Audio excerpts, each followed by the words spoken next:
in 2014, the BJP came up with this great plan to have 100 new cities, and then it got substituted by a smart city program, which was really a dumb program because it is not addressing, or it has, after 9 years, not addressed many of the problems that urban India faces. Here's what I think is the issue. Between the politicians and the bureaucrats, they decide what is to be addressed. And that is always shiny, headline grabbing transformation.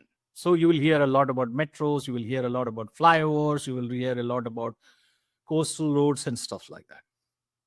Now, of course, the flooding of the Worli metro, famously called Aqua Line, sort of exposes that story a bit. But the entire smart cities mission has scarcely any mention of flooding or drainage, because this is not going to get them headlines.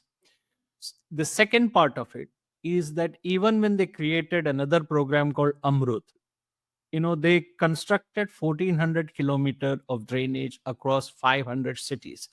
Average it out to know how much improvement must have arrived.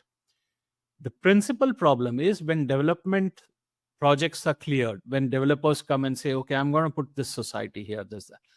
You either have a existing drainage system that they need to plug in, or you compel them to provide the drainage.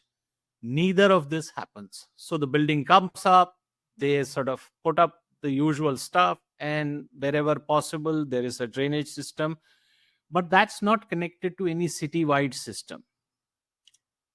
And much of the money is spent on shiny stuff. So you never get an idea of what it is spent on, because the details are so fuzzy. And when you find out, you realize that a minuscule part of the money has gone into the most important part. I mean, you can build all the metros, all the roads, all the flyovers, but you can't not have drainage. I mean, India is the only city in the world probably where a flyover gets flooded.